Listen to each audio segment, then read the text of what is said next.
সঠিক ওয়েতে ২ পাতার লাউ গাছকে কিভাবে পট পরিবর্তন করবেন আজকের ভিডিওর বিষয়বস্তু তাই থাকছে। হ্যালো এভরিওয়ান, আসসালামু আলাইকুম। কেমন আছেন আপনারা সবাই? আলহামদুলিল্লাহ, আমি তো অনেক ভালো আছি। আশা রাখছি আপনারা সবাই ভালো আছেন। তো আজকের ভিডিওর বিষয়বস্তু নিশ্চয়ই আপনারা বুঝতেই পেরেছেন যে ২ পাতার লাউ গাছকে আপনারা সঠিক ওয়েতে কিভাবে পট পরিবর্তন করবেন সেটাই থাকছে আজকের ভিডিওতে। প্লিজ ভিডিওটি সবার সাথে একটু শেয়ার করে দিবেন, এতে করে নতুনরা অনেক কিছু জানতে পারবে। এতে করে তারা যে স্বপ্নের নীড় বোনা শুরু করেছে তাদের এই নীড়গুলো ভেঙে যাবে না।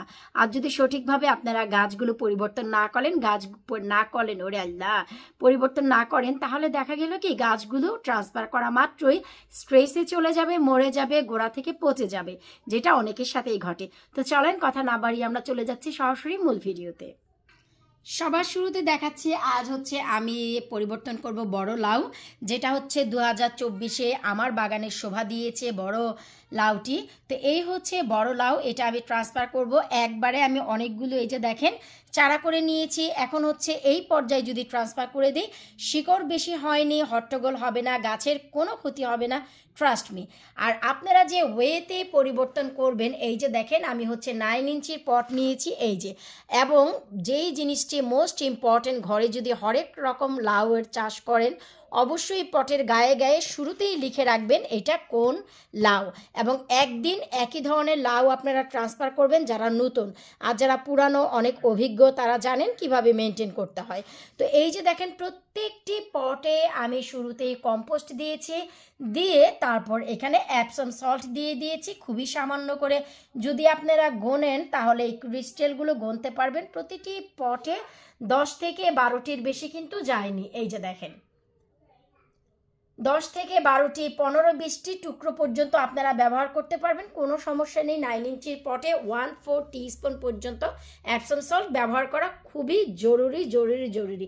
এটা ছাড়া গাছ যদি আপনারা ট্রান্সফার করেন গাছগুলো সম্পূর্ণ স্ট্রেসে চলে যাবে। সবার শুরুতে আমাদের যে কাজটি করতে হবে, খুব সাবধানতা অবলম্বন করে আমরা যে নিচের দিকে গাছগুলো লাগিয়েছি সেই গাছগুলোকে তুলে নিতে হবে। এই যে খুবই ইজি ওয়ে, যেহেতু এই পটে ফুটো ছিল, এই যে আপনারা সবাই জানেন ফুটো থাকার কারণে আমি কিন্তু নিচে একটি প্লাস্টিক দিয়ে নিয়েছিলাম এই যে। আর কত কত কত ইজি আমি আপনাদের একটু দেখিয়ে দিচ্ছি, আপনারা দেখলে নিজেরাই অবাক হবেন যে কত ইজিভাবে আমরা এখন গাছগুলোকে তুলতে পারবো। এই যে অনেক বেশি শিকড় হয়নি, অনেক বেশি হট্টগোল হয়নি। এই যে দেখেন আপনারা নিজেরাই অবাক হয়ে যাবেন। মাটিটা ধরা মাত্রই এই যে দেখেন লাউ গাছটি কিন্তু চলে এসেছে। এখন আমরা কি করব, এই যে দেখেন লাউ গাছটিকে দেখেন শিকড় নিয়ে কিন্তু আমাকে টানাটানিও করতে হয়নি, আলতো হয়ে আছে শিকড়গুলো। এই যে আমি পটে দিয়ে দিব, দিয়ে ব্যাস সাইড থেকে এই যে কম্পোস্ট দিয়ে দিব। অবশ্যই আপনারা বড় একটি পটের ভিতর নিয়ে কাজ করবেন, না হয়তো ভাই বোঝেনি তো মাটি টাটির কাজ, ঘর দুয়ার নষ্ট হবে, সেগুলি ক্লিন করতে হবে, ওইটা আবার আলাদা একটা টেনশন। তো এই যে ব্যাস কোনো জাতাজাতি, কোনো পাড়াপাড়ি, পাঁচটি কিছুই না, শুধু বসিয়ে দিয়ে মাটিটা দিয়ে দিবেন উপর দিক থেকে, ব্যাস শেষ। তো এইভাবেই করে চলেন, আমরা গাছগুলোকে আগে পটিং করে নিচ্ছি। মাশাল্লাহ খুবই চমৎকারভাবে দেখেন আমি 2 পাতার লাউ গাছগুলোকে খুব সুন্দর করে ট্রান্সফার করে নিলাম। ঠিক এইভাবে যেভাবে আমি লাউ গাছগুলোকে ট্রান্সফার করলাম, আপনারা যদি এইভাবেই পট পরিবর্তন করেন দেখা গেল কি লাউ গাছগুলো কিন্তু আঘাতপ্রাপ্ত হবে না, কারণ কোনো শিকড় কিন্তু আমাদের টানাটানি করতে হয়নি, খুবই অল্প শিকড় হয় 2টি পাতায়, তাই এটাই হচ্ছে রাইট টাইম।